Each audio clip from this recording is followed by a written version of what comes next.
Hey guys, this is Fundo on Wanchopagam.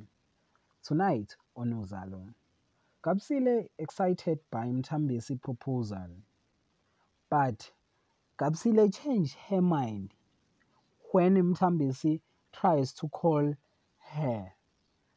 And Mtambisi become disappointed when Kapsile say that he must stop calling her by my love. And Mtambisi become disappointed.